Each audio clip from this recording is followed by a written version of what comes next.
Well, good morning, everyone. Thank you for joining us at Like a Boss. I am so delighted to have Lindsay Skilling here, the fifth generation of Giffords, and what a great way to start your morning by having ice cream. And Kevin put some ice cream right over my Dough Your Job, and every day, that's how I am going to start it. So thank you, and feel free to sample throughout the morning. So Lindsay, what's so exciting about your company and the conversation that we'll have today is that you're fifth generation running the business, and that's a new twist for Like a Boss. So we're really interested to hear about all the squabbles that you've had with your family, and but really, I mean, how that dynamic works. So why don't you start by just telling us a little bit about the history of Giffords, and then we'll talk about you specifically. Okay, I'll give the abbreviated version of the history, but it started back in the 1800s in Connecticut with the home milk deliveries and ice cream with my great-great-grandfather, and then he went on to the next generation, my great-grandfather. And they still had the home deliveries. They had special batches and recipes that we use today. And then my grandfather, Randall Gifford, he was born in Maine, so he's a true Mainer. He went to University of Connecticut, and he met my grandmother, Audrey, who is still living today. And he would work on the farm after school with her father, and he learned the ins and outs of making ice cream and farm life, and they ended up getting married. They purchased their first farm, or dairy rather, in Connecticut. They ran that for 17 years. They started to have a family. And then they decided, when the home deliveries were becoming a way of the past and grocery stores were, becoming the new latest thing, they decided that they would uproot the family, and they moved their family to Maine.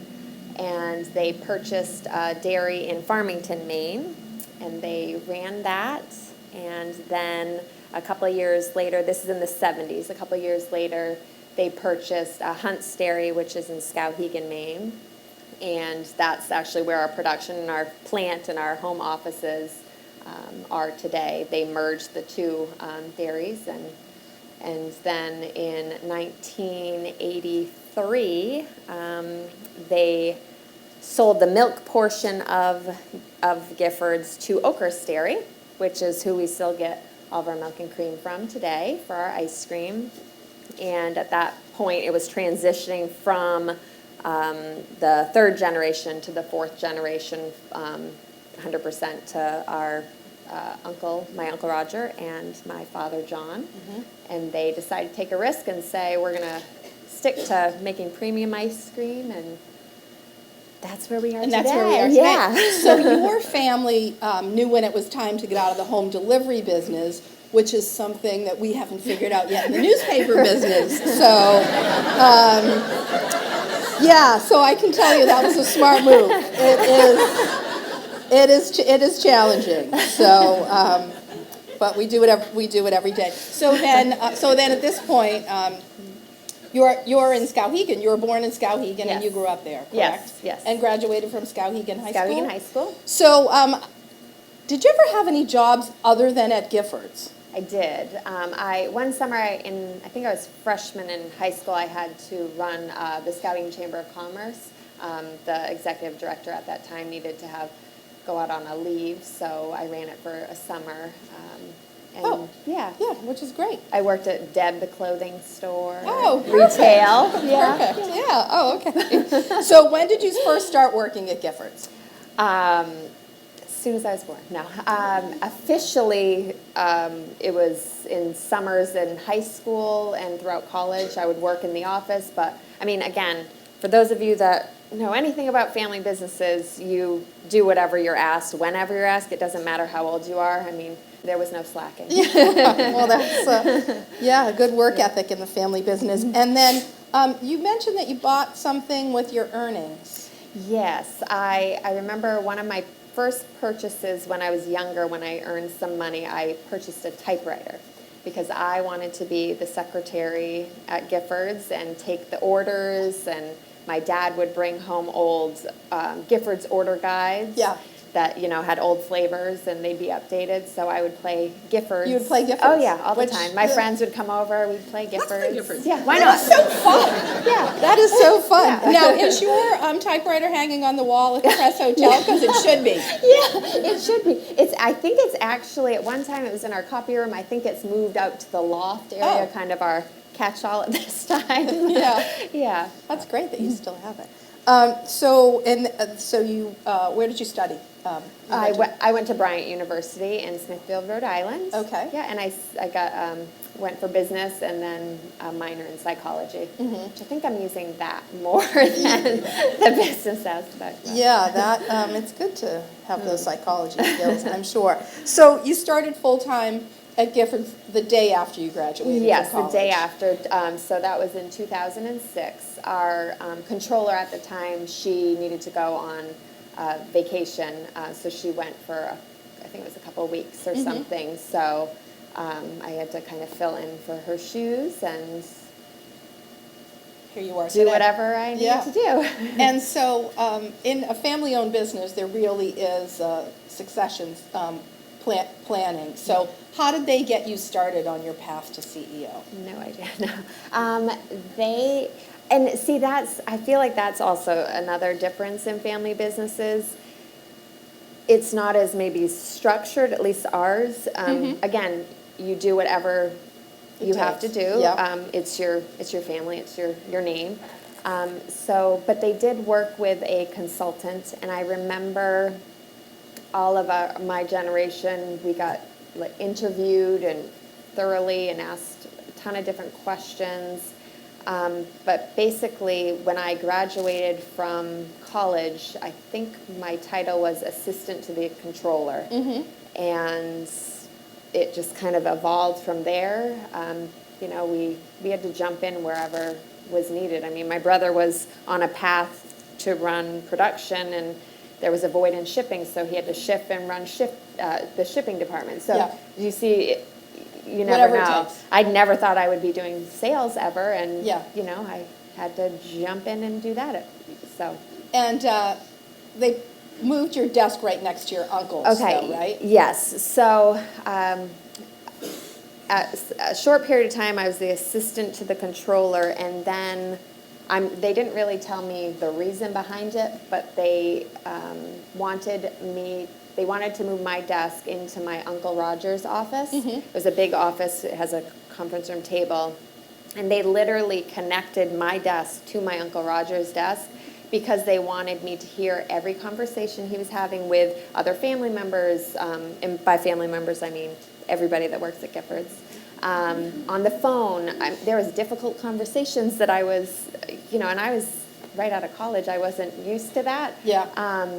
And then he would, after conversations, I would ask questions, what just happened kind of thing, and he would teach me along the way. Yeah. And it was also in the family business, there was a rule that my uncle's kids never would report to him. Oh. Us kids would never report directly to my father. Yeah. So even though we might have been in sales at one point, he was never our boss. Right. It was our Uncle Roger, even though he was production and finance. Yeah. Because there's barriers and Right. Even within a tight family. So, and then you moved on to become the VP of Sales and General Manager. Yeah. So that one, again, when I was sitting in my uncle's office, there was a conference room. So they would have what I'll call a board meeting. It had a couple people outside the family business, and they would have meetings. They had me taking minutes at this meeting, and at some point when they were talking about the sales and marketing, my father kind of, was talking very casually and said, my doctor said I'm walking a fine line, I need to slow down, I need to step back away from stress. And at this point, they had hired a VP of sales and marketing to kind of learn from my dad and run the sales aspect of things. And then they just carried on with the conversation. There was no solution. And this was the first time I was hearing that my dad is walking a fine line and needs to back away from stress. And I lived with my parents at that time. So I said, okay, we need to just pause and we need to rewind. We need to go back to that. And I said, what's the solution? And they looked at me like, what do you mean? There is no solution. I said, okay, starting today, I am your buffer. Anybody that wants to get to you, they have to go through me. So we changed his email so it would go to my email. He didn't have a company extension anymore because it went right to my extension. If people wanted to talk to him and meet with him, they had to come through me. And call me crazy, but it's my dad. So, right. I did what I needed to do. I had no idea what I was doing. Yeah. I have no sales or marketing experience whatsoever. I don't pretend to. It was not the best role for me or the business for me to be in that role, but I did what I thought I needed to do, and then my brother came along so that we pulled him out of shipping. We were like, Lindsay needs help. She doesn't know what she's doing. No. Yeah, which you need to give yourself more credit because you've been selling ice cream cones since you were 8. So you had a lot of sales experience, but that's not the kind of thing that happens in most businesses where someone's like, I gotta help my dad. Right. So it's unique and we're fortunate. Yeah, and it seems to have worked out well for you and also for Giffords. So, what's it like to bring non-family members in to a leadership position at Giffords? So, I'll tell you about an experience. When I was the VP of Sales and Marketing at that time, we were trying to get my father and uncle to slow down a little more. Well, in order to do that, we needed somebody else to run the company at the time. And so we came to the decision as a family that we needed to hire a COO. That's what we thought we needed. So we needed somebody that knew ice cream. That's not always easy in Maine to find somebody for that role that already knows ice cream and knows the production inside and out. Eating mass quantities doesn't qualify you as an expert. No, that takes you only so far. Right. Well, yeah. So we ended up hiring someone from outside of Maine, which was a big challenge. That was probably one of the biggest challenges. And it worked out for a couple of years. But at the end of the day, there was a cultural difference, and we need to do whatever we need to do so that our family members are happy, and we're looking out for their best interests and their family's interests. Mm-hmm. So there was just a disconnect. It didn't really work. So we had a meeting after this person was no longer with Giffords, and we all met as a family and with some of our other key folks, and we said, okay, guys, how do you think that went? Do you want that again, or are we going to all rise to the occasion, or are we going to do this together and figure it out? And that's what we decided. And so then I shifted to a different role, general manager, I think, at that point.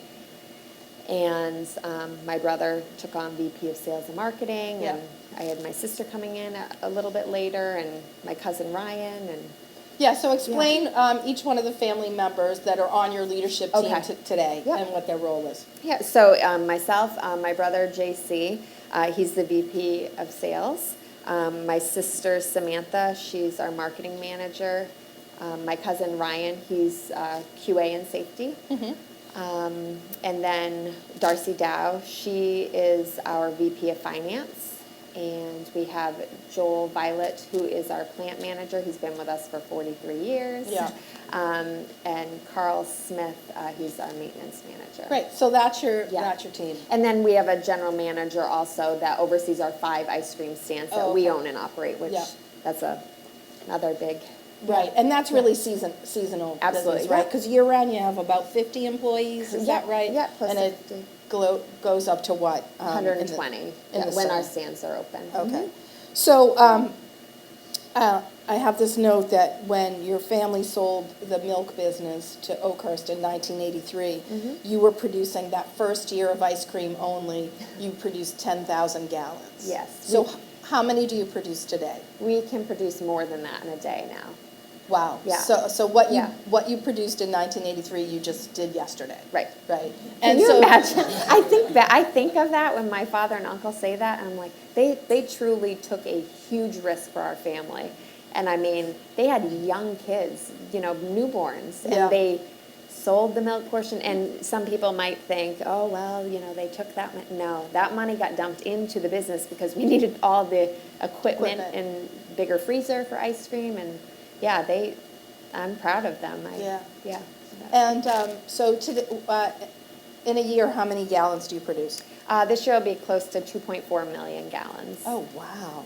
So let's talk about the sales channels for a second. So how does ice cream get sold? How does it get How does it get everywhere? So we work with distributors like a Cisco or PFG houses. They purchase it from us, and then they deliver it and sell it to independent scoop stands. So the Pat's Pizza of the Where I world. get my ice cream. There we Yes, go. thank you. Yep. Or Sherwinner Foods that would sell it to a Hannaford, because we have the 3-gallon bulk tubs. So those are what you all had this morning, and then we have quarts and half gallons that you can find at Shaw's and Hannaford and other independents. So your footprint goes from Maine to where?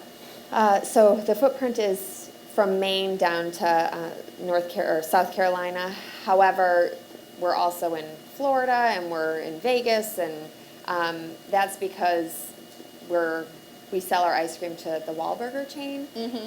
So where they keep popping up different burger locations, and they just take our ice cream with us. Great. So that's been fun. Yeah.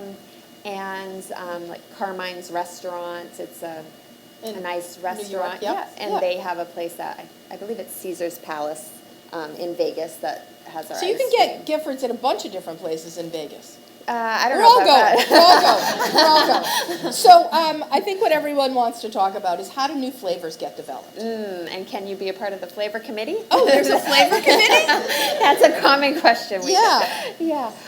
So a variety of ways.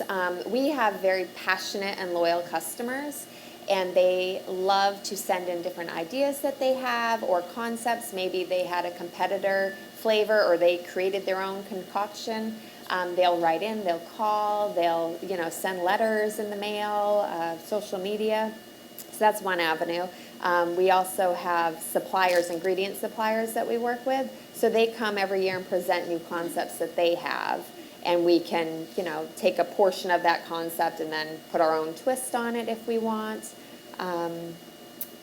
Just a variety of ways. And sometimes the name comes before the actual flavor. So, the naming is dough fun. your job, that was the name before the flavor. So then we said, okay, we need something with dough in it. Cookie dough, here we go. Which is a great name. And then, unfortunately, some flavors get retired. So how do you make those tough choices? That's when the family dynamics get a little dicey. Especially when you have to discontinue your sister's favorite flavor.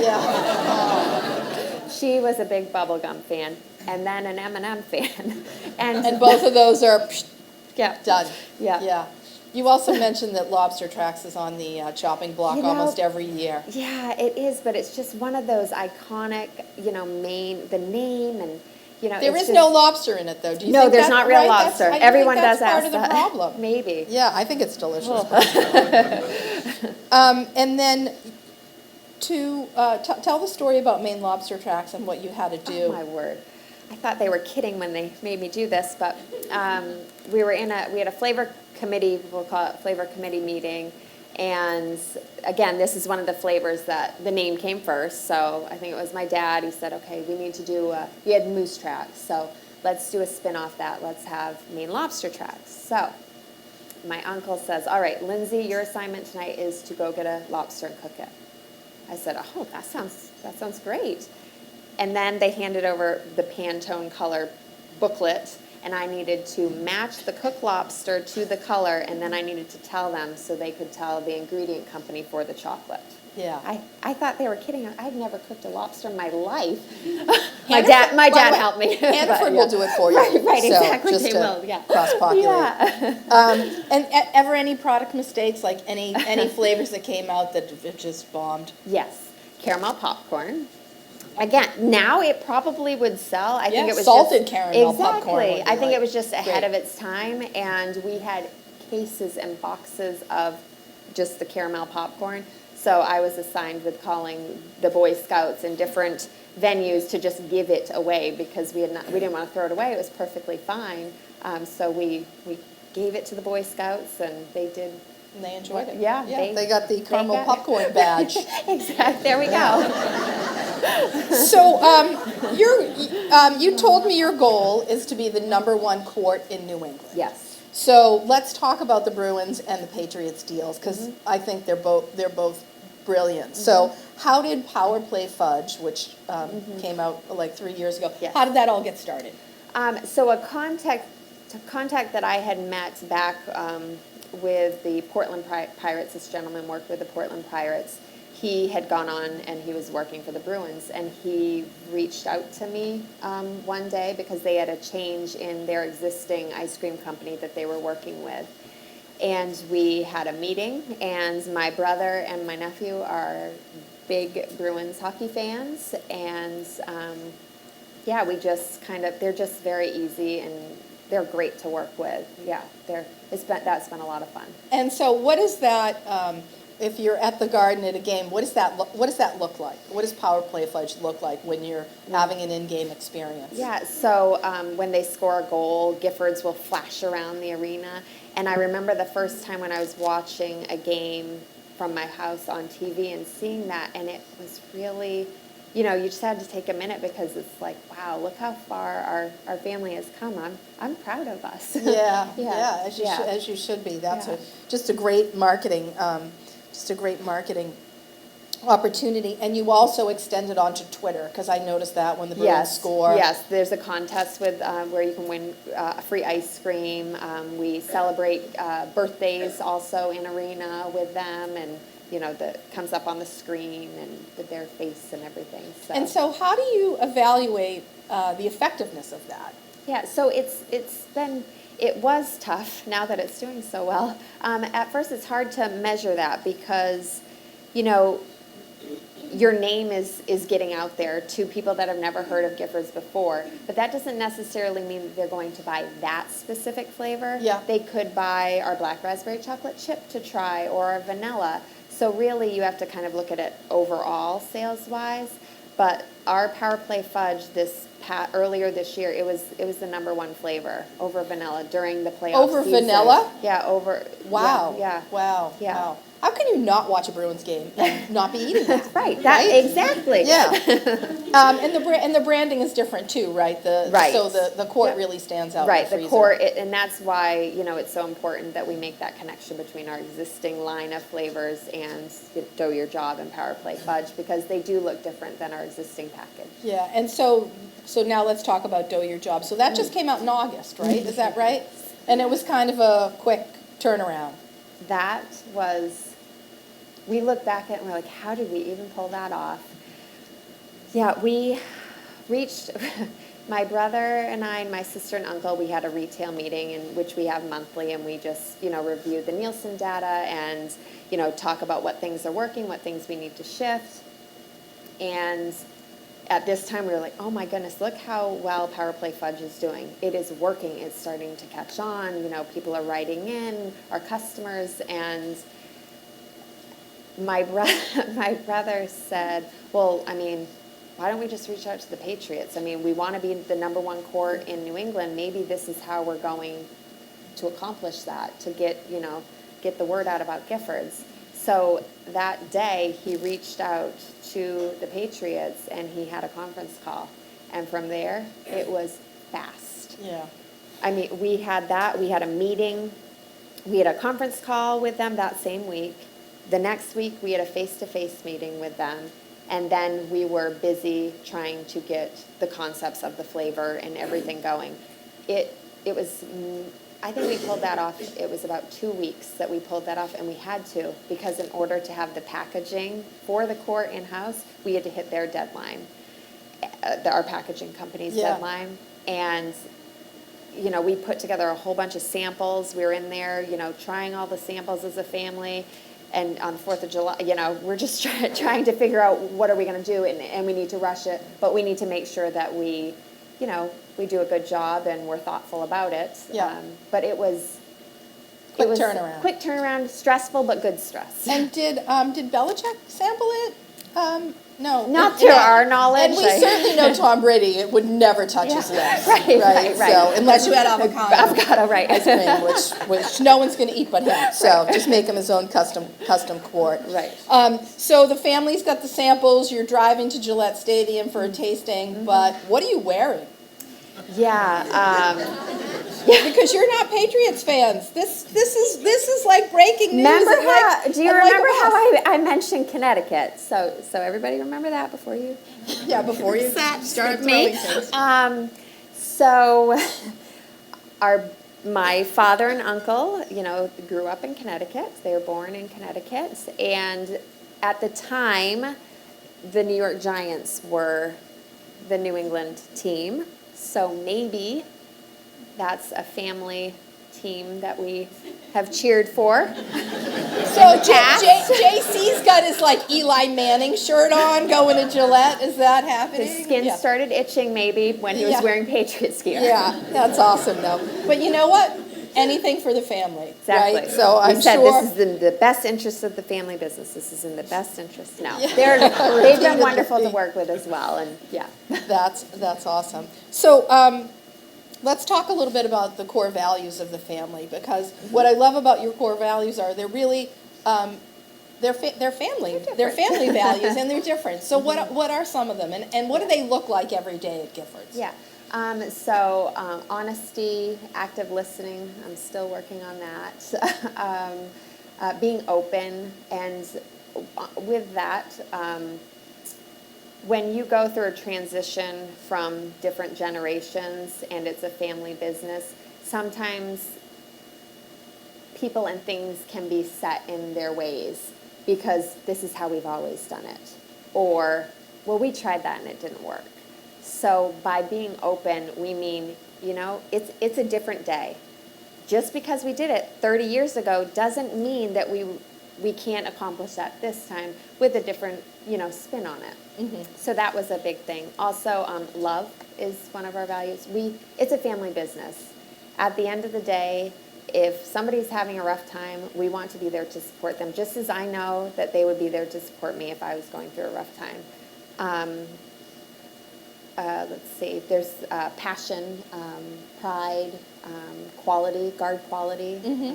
That's a big one. Because, again, it's our family business. Our name is on this package.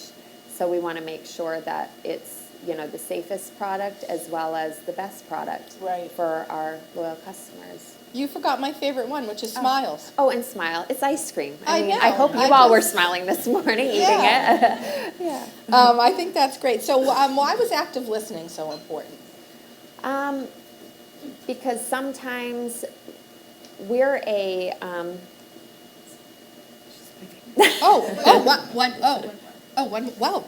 so many more.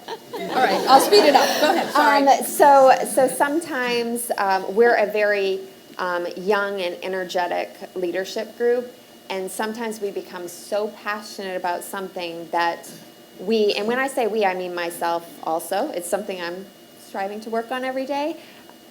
We get in a tunnel vision, and this is how, I see it, this is how we're going to accomplish it. Well, maybe if we did this, we could accomplish it, better or faster or go in a different direction. So it's just something as a group that we're always working on. Yeah, but it sounds like you really understand the things that you have to focus on. Yeah. And just that awareness, I think, is so important. How do you manage conflict? Avoid. No. I do not like conflict whatsoever. And, at the end of the day, I wish I was more direct in certain situations. However, I always try to think, okay, if it was me on the other side of the table, how would I want to be treated, or how would I want, someone to communicate with me on this manner? And, I try to be as honest as possible, but sometimes that's difficult. It's Yeah. your family members that you're dealing with. You know, you see them more than you see your own kids. So sometimes it can be challenging, and sometimes it's you know, really, do we need to address that? I mean, that's just that personality or something. So sometimes I don't do a great job at dealing with conflict. That's one of my, I will say, downfalls for the company as the CEO. Oh, wow. Yeah. Oh, yeah. Well, I'm right there with you. Just being honest. Yeah, no, that's what we're here for. Yeah. How does Maine factor into the brand experience of Giffords? Oh, I think that is huge for our brand. When people out of the state of Maine think of Maine, they think of quality. They think of hardworking, humble people. They think of that time when I went to summer camp as a young child, or that time I went on vacation with my family and played mini golf or went to the coast. So it really, I feel that it helps our brand. You know, we get asked, do you have outhouses, things like that. But, yeah. Or maybe people show up, you know, in flannels to meet with us. But, Yeah, you know, as that's long as they're awesome. all bean, then we're all set. Yeah. What keeps you up at night? Fear of failure and letting people down. Yeah. Yeah. I would say you're not doing that at all, though. So Try not to. I hope you sleep well. Yeah. This has been really a great conversation, and I appreciate the insight into your family and how that all works. So describe your Maine. How do you get away? So this summer, my family and I, my husband and my 2 children, we went up to Sugarloaf. We were fortunate enough to stay at a family friend's condo for the summer, and we mountain biked and fished and hiked. And I truly feel like, even though you do have cell phone service, I was able to truly, for the most part, shut work off and, you know, really have that family time and the bonding, and it was just wonderful. I love it up there. It's so quiet, and yeah, I love it. I have a new tagline for them based on that, which is "Shut it off at Sugarloaf." Yeah, right? yes, seriously. Because we all need to do that more. Yeah. But you get up super early, right? Yeah. So you live locally, but you go to Skowhegan, but you're always back to have dinner with your family. Yeah, I try Right. the best I can. Yeah. Yeah. I get up, you know, between 3:30 and 3:50. So you slept in today then, right? I did actually. Thank you for that. Oh my gosh. And I get up to Skowhegan around 6. It's some of the production guys, they're there getting set up, but they're downstairs. It's very quiet. I like to be organized. I like structure, so I can get some of my work done before meetings start, Yeah. prepping for anything I need to. Read the Morning Sentinel. Yeah, Yeah, things like that. Right? It's important in Skowhegan. You got to do that. So, all right, before we go to questions, let's go with the top 5 selling flavors. Yeah. So, and it changes, but vanilla, chocolate, black raspberry, chocolate chip, frozen yogurt, toasted coconut, and probably mousse tracks. But again, sometimes the Power Play Fudge can be in takes there, the lead. or Yep. the Dough Your Job. So, And what's your personal favorite? I like a combination. It's 3 scoops. It's orange sherbet, it's black raspberry and mint chocolate chip on a homemade waffle cone that we make at our stand that's dipped in chocolate with rainbows. Yeah, not to be too specific, but Sorry. yeah, I couldn't just leave it at the flavor. Yeah, no. So you should just call that the Lindsay. You should all have like your own specialty thing. But I can't imagine you're eating that 3 scoops every day. Like, how does everyone at the company not just eat ice cream all day? We might. Oh. You know, we walk by each other's offices and think, Terry, we always walk by each other and just ignore it. It's fine. Yeah, that's awesome. All right, what questions do we have for Lindsay? We have a microphone there if anyone wants to step up or just raise their hand and ask the question really loud. Thank you for coming and sharing about your experiences. It's been very insightful to learn about the challenges and the successes of such a well-known Maine company. Thank you. I guess my question is, if Tom Brady wins another Super Bowl, is that going to affect your ability to expand outside of New England? You know, maybe we'll expand another flavor. How about that? Yeah, there we go. There we go. Scooper Bowl something. Right.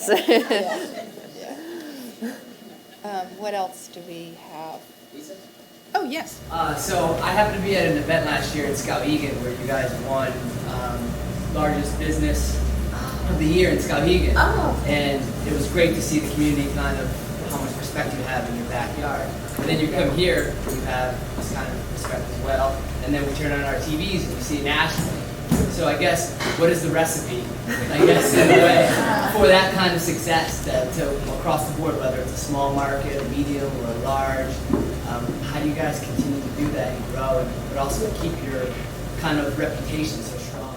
Yeah. You know, we have this instilled in our heads. Our father always said, do what you say you're going to do and go above and beyond. And to this day, you know, that always goes through our heads. And if you say you're going to get something to somebody tomorrow, well, you know, let's get it done tonight and send it to them instead of tomorrow. Or, you know, it's just that the respect that you show them, I feel like it will reciprocate. But really hard work, dedication, and I think that our passion really, it helps to drive us. And I think and hope that when we're meeting with, you know, customers or partners, that they can see, you know, this isn't just Gifford's Ice Cream. This is our Gifford's Ice Cream. This is our family. We're not going to let it fail. So I think and hope that that kind of shines through in our everyday communication. So, yeah. And loyal customers. I mean, without all of our customers, you know, we wouldn't be where we are today. So, and really Maine put us on the map, so.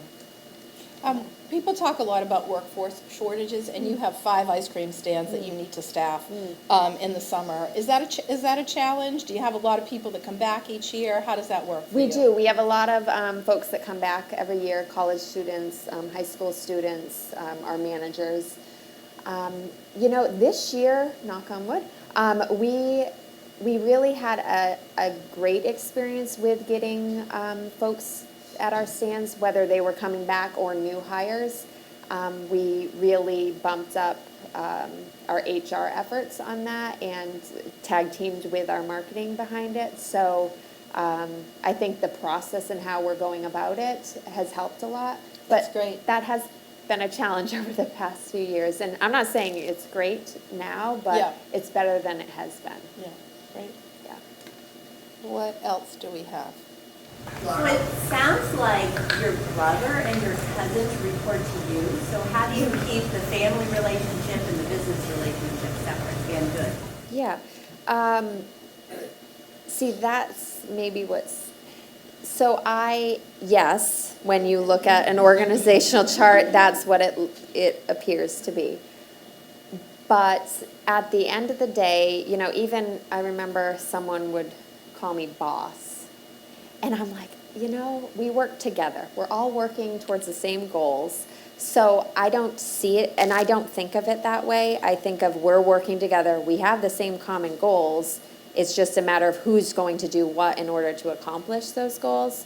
So, I mean, I don't think it's awkward unless we make it awkward. And we really, I mean, people always ask, you know, we got approached by a couple of reality TV shows, and we're like, why would they want us? We have no drama. I mean, really, fortunately, you know, we don't have drama. It was. But it could be on the Hallmark Channel. Oh, I do like the Hallmark. Maybe a Christmas spin. Yeah, maybe a Christmas at Gifford's. Yes. Yes, that would be lovely. I was at an event recently, and Carol Coltis, our business editor, talked about when she worked at the Sun Journal and the Costello family owned it, that they never said a bad word about any one of them, any one of the brothers or sisters, and I know Maureen Costello is here, and that's something that I found to be true about the family, as much as I tried to get them to do that. They just wouldn't, and I really respect their respect for each other. It sounds like you guys have that same sort of family value. But who do you vent to?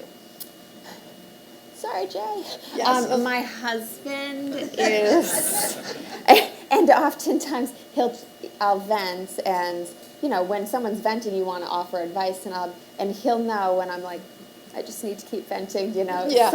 So really, my husband, poor him. Yeah. But also when I drive home from work, my brother and I talk every day, and we kind of, because he's on the road a lot for sales, so we kind of, okay, Connect together. we're going to vent together, then we're going to turn it off, and how are we going to overcome that, because we can vent all day long, but if we don't have a solution, then we're just going to drive ourselves crazy, so. Yeah. Well, it seems like you have a history of being a solution seeker from the time you raised your hand to help your dad out, so it's pretty awesome. All right, do we have time for one more? Yes? So my wife and I and Miss Kitty moved here exactly a year ago from Atlanta, and we live in South Portland, walking distance from schools. Right? So congratulations on building a great local Maine company. And our first experience to Gifford's was in Wisconsin while we had long lines at Red's. We walked across the street, right? While everyone's going this way, we walked across the street to Sprague's. And a lobster roll, no lines, and there was a Gifford stand there. Right? Well, thank you. So that's first experience to Gifford a couple of years ago. But here's my question: do you have any plans to launch an organic line which has no corn syrup, no GMO ingredients? We get asked that, vegan line. We get asked questions like that every day. I will say, I've learned to say never. You never know what the future holds. But I will say right now, that's not one of our top focuses. To make a truly organic or a truly vegan line, there would be lots of changes that we would have to make, capital expenses and whatnot, because, if it's going to be vegan, we can't run certain things on our existing equipment, so it's almost like we'd have to have a little sub-plant, if you will, for that. But it's something that we're always thinking about, removing the high fructose corn syrup from the product and whatnot. So as there's solutions, if you will, to ingredients that might replace something that's currently in our ice cream, it's things that we would test, and if it doesn't completely change what Gifford's ice cream is all about, then it's certainly something that we look to explore. So, Great, thank you. Thank you for the question. And thank you, Lindsay, for being here. Thank you to your family. It is such a great brand to have in Maine. We all enjoy it. We enjoyed it this morning and really appreciate your leadership in running such a great Maine company. well, thanks so much for having me. I Thank really you. appreciate it. Thank Thank you. you.